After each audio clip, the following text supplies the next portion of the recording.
A finales del siglo XVIII y principios del siglo XIX, en Europa y América se experimentaron una serie de movimientos políticos y sociales que transformaron radicalmente la vida de los hombres. Desde Inglaterra estalló la Revolución Industrial y se extendió hacia el resto del mundo, cambiando de manera definitiva las formas de producción y de trabajo. Las ciudades se llenaron de obreros, de enormes fábricas, de novedosas máquinas y un sinfín de artefactos. En diferentes países resurgió el sentimiento nacionalista, impulsado por la recuperación de la independencia de Grecia en 1882 y de Bélgica en 1830. La democracia y el liberalismo tomaron fuerza como valores de convivencia social. El poder político no residía ya en los reyes, sino en el pueblo, que lo ejercía por medio de representantes elegidos por sufragio y dentro del marco de una constitución. En medio de este alud de cambios surgió el romanticismo, un amplio movimiento cultural y político que comprendió todos los aspectos de la vida del siglo XIX. Ideológicamente, el romanticismo estuvo ligado al pensamiento liberal, doctrina que pugnaba por la defensa y la realización de la libertad en el campo político. Los románticos hicieron suyo uno de los principios fundamentales de esta doctrina, el ejercicio de la libertad, causa suprema de todos los artistas, políticos y pensadores que participaron en este movimiento.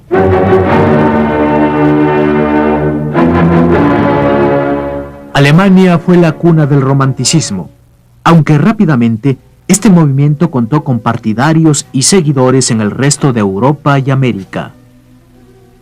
Uno de sus rasgos característicos fue la férrea oposición al racionalismo y al neoclasicismo que habían prevalecido durante los siglos XVII y XVIII.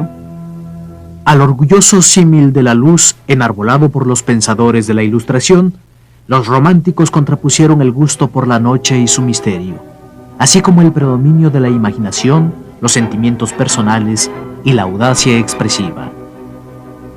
La ruptura con el clasicismo y con los postulados de la Ilustración fue total.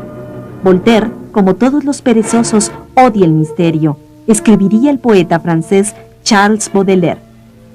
El arte clásico y por extensión el neoclásico se habían caracterizado por procurar la serenidad, la simplicidad y la nobleza, por permanecer atento a las normas. De acuerdo con la concepción clásica, la finalidad del arte era educar. Los románticos no creían en nada de eso. Rechazaban someterse ante cualquier regla y exigían libertad absoluta para crear.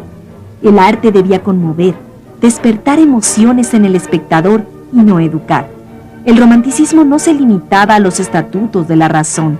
Lo suyo era buscar lo infinito, lo maravilloso, lo fantástico. Espíritu de rebeldía, el espíritu romántico valoraba más las experiencias personales que los preceptos científicos o académicos. En aquel siglo XIX, durante el cual las máquinas empezaban a ocupar un lugar protagónico en la historia, los románticos prefirieron volver su mirada hacia la naturaleza, con la que se identificaron plenamente. Basta leer algunas líneas de los cantos de Maldoror del conde de Lautréamont. Soy hijo del hombre y de la mujer, según me han dicho. Me sorprende. Creía ser más. Si hubiera dependido de mi voluntad, habría preferido ser el hijo de la hembra del tiburón, cuyo apetito es amigo de las tempestades, y del tigre, de reconocida crueldad. La rebeldía ante el propio destino de haber nacido hombre refleja el desencanto ante una época de drásticos cambios, tristeza y melancolía, furia en ocasiones. El romanticismo intentó rescatar lo que, de acuerdo con su punto de vista, la razón había enterrado, el espíritu del hombre.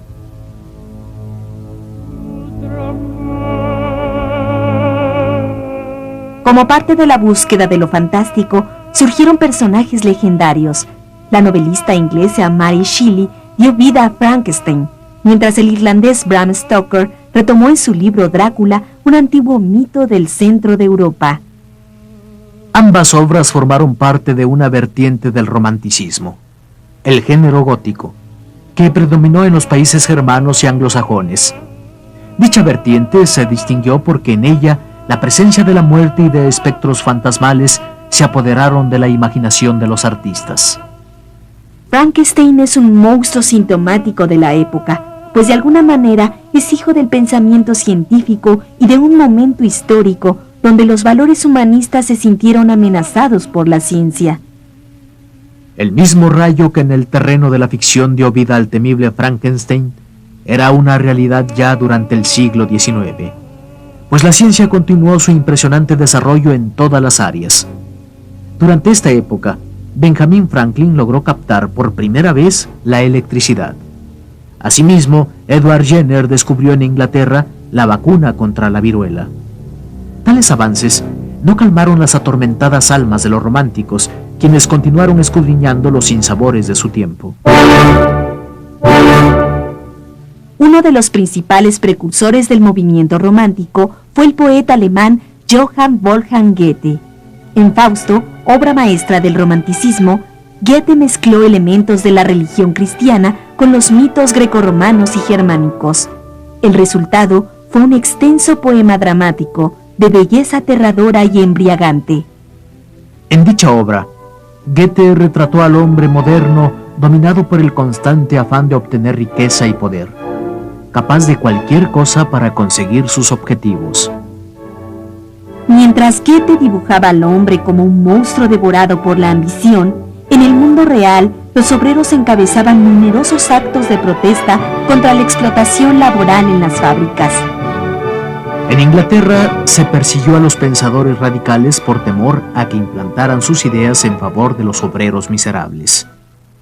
El poeta romántico, Lord Byron, alzó su voz en defensa de los obreros, oponiéndose a que se les aplicara la pena capital a los trabajadores que expresaban su furia, destruyendo las máquinas.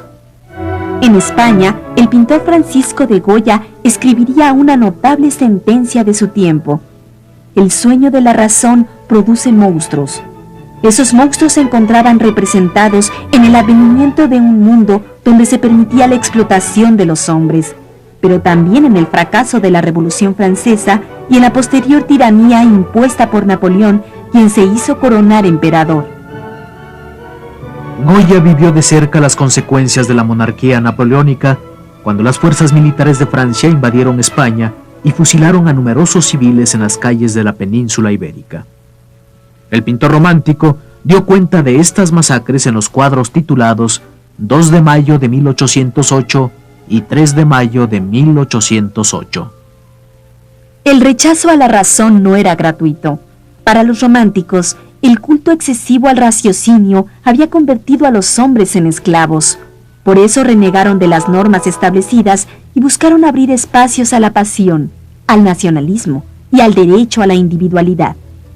En un claro manifiesto en defensa de la conciencia individual, el poeta y pintor inglés William Blake sentenció: una misma ley para el buey y el león es opresión. El mismo Blake dedicaría extensos poemas a dos movimientos políticos muy relevantes: la Revolución Francesa y la Guerra de Independencia de los Estados Unidos.